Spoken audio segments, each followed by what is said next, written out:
Hey children, Sai Ram and welcome back to the fifth lesson of history, social and religious reforms.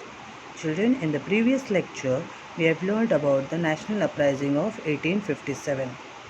Okay, in that we have learned how the uprising had taken place.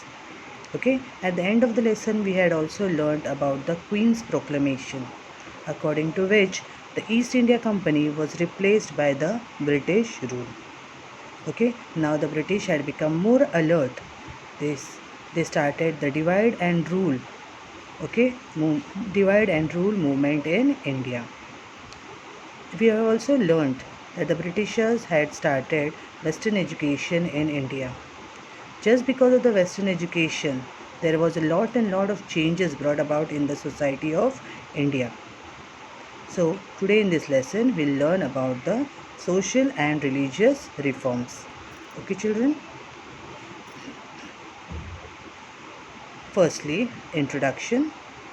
The English education, because of the English education that the Indians were getting now, because of which new thoughts, new ideas, new philosophy was introduced in Indian society.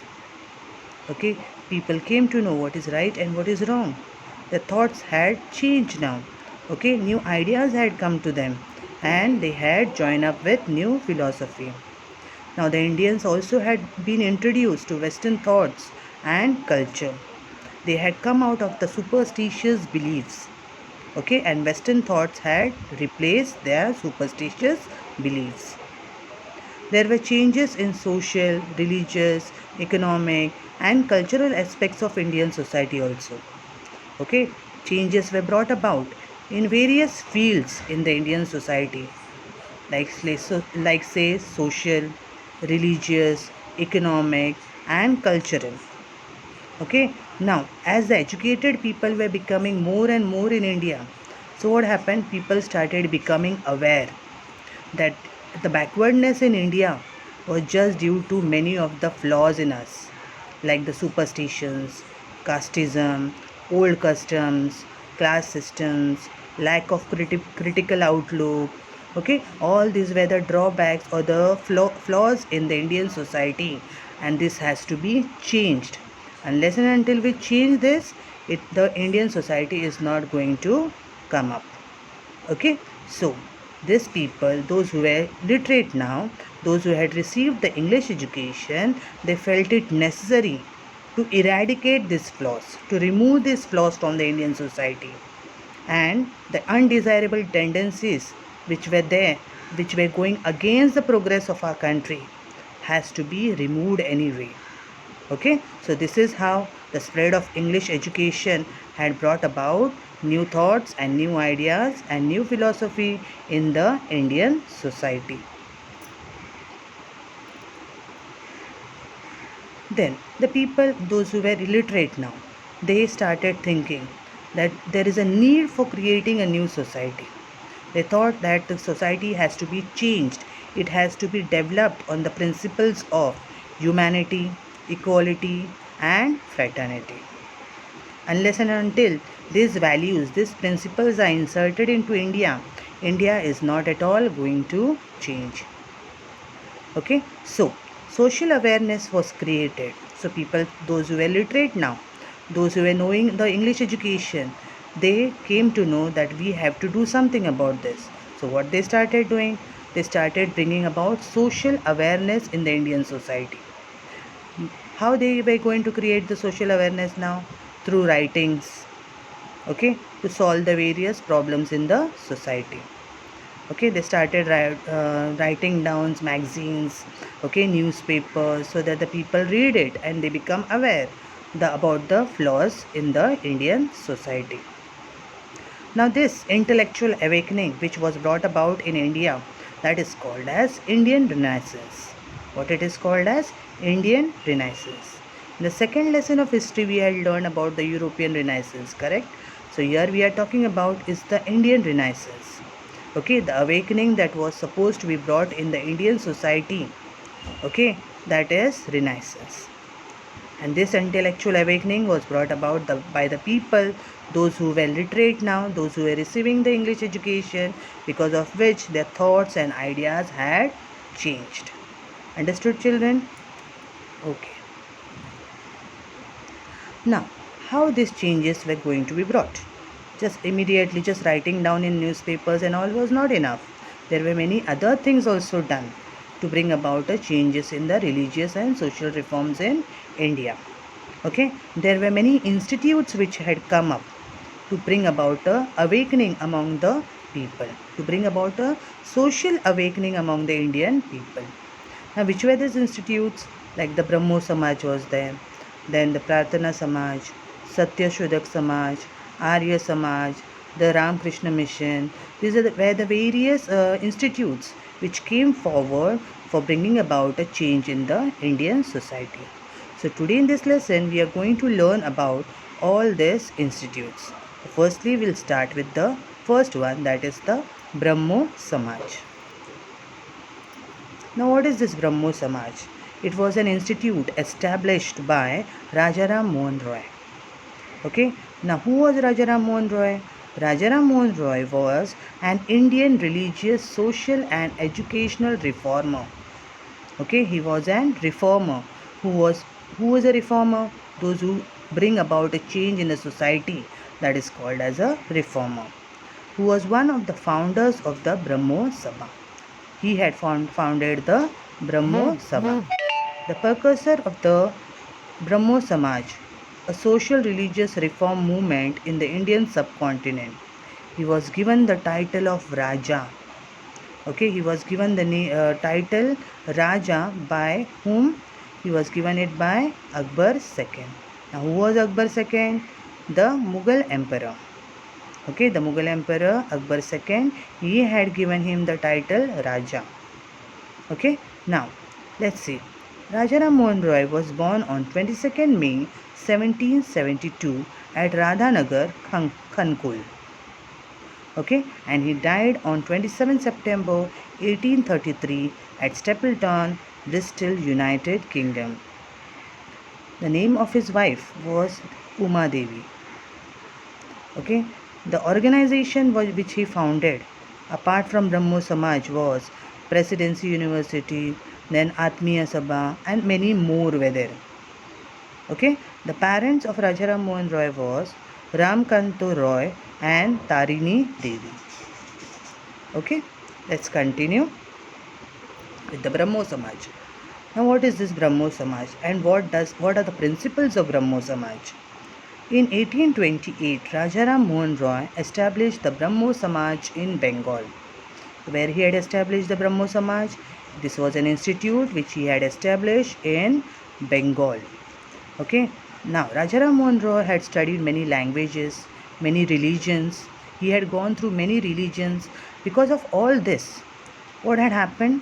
His ideology of Advaita philosophy had developed now. Okay. Now, what is this Advaita philosophy? It is a system. Okay. It is a system of philosophy wherein he had become an expert. Who had become an expert? Rajaram Mohan Roy. Okay, he had studied many languages and religions, and through his ideology of Advaita philosophy, he had developed. Okay, then monotheism, caste and class equality, protest against rituals. These were all the principles. Okay, all these are the principles of the Brahmo Samaj. The Brahmo Samaj followed the principles of monotheism. What is monotheism? Believe in one God. Okay, believe in one God is called as monotheism. Caste and class equality, you all know, in the ancient time there was so much of a difference in the caste and the class of the people. Okay, so Brahmo Samaj was against this. Then they protested against the rituals also. They did not like to perform pujas and all. Okay, spend money on it without any reason.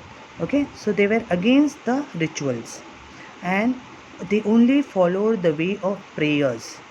Okay, way of prayer were the principles of Brahmo Samaj. Understood what is the principles of Brahmo Samaj? Okay.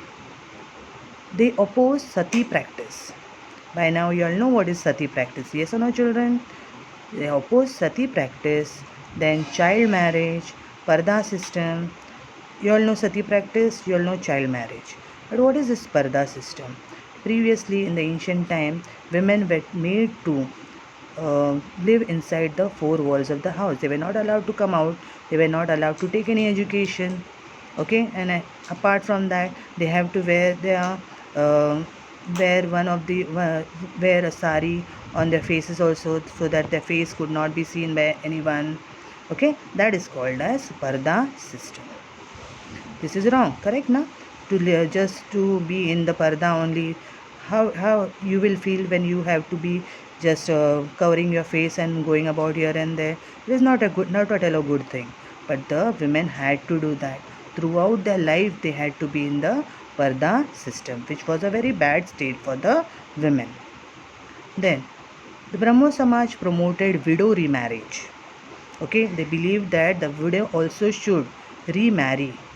Okay, and female education should be is compulsory for female also. So only they had founded the Hindu college in Calcutta. Okay, so what was the promotion of Brahmo Samaj? The Brahmo Samaj promoted widow remarriage and female education. Okay, because of which they even started the Hindu college in Calcutta. Now, Rajaram Mohan Roy created public awareness. Okay, he created an awareness among the people only. Just Brahmo Samaj doing this is not enough.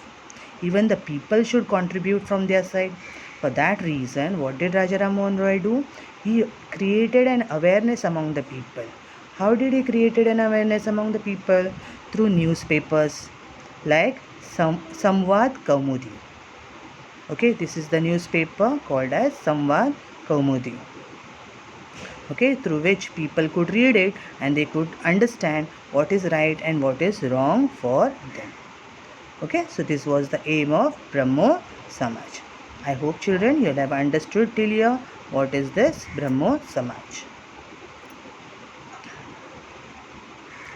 Next institute we are going to talk is the Prarthana Samaj. Okay, now what is this Prarthana Samaj? This is also an institute. Okay, now one of the person called as Dadoba Pandurang Tarkadkar, he had established the Paramhansa Sabha first. Okay, he had not established Prarthana Samaj. He had established Paramhansa Sabha in Mumbai in 1848. Okay, now this Paramhansa Sabha which was there, it was dissolved later. Okay, that means it was dissolved and some of its members, those who were the members of this Paramhansa Sabha, what they did, they founded one more institute called as the Prarthana Samaj. That means they renamed it. Okay, they dissolved the Paramhansa Sabha and they founded the Prarthana Samaj. And the brother of Dadoba Pandurang Tarkadkar, he became the first president of this Samaj, that is the Prarthana Samaj. So from Paramhansa Sabha, now it was called as Prarthana Samaj. Okay, the enrollment. Now here in this Prarthana Samaj, many of the young graduates had also joined up from the Mumbai University. And just because of the graduates joining in this Prarthana Samaj, the prestige of this Prarthana Samaj was increasing now. Okay, more and more people came to know about the Prarthana Samaj and many of them joined the Prarthana Samaj just because some of the graduates had joined over here. People thought that if the graduates are joining over here, that means the literate people are joining over here. That means this Samaj is very much good for the society. So only many of the people join up this Prarthana Samaj. Understood children till here? Yes children, so till now we have learned about two institutes. One is the Brahmo Samaj and the second one is the Prarthana Samaj. Okay, the remaining part of the lesson we'll do in the next lecture. Till then, thank you children.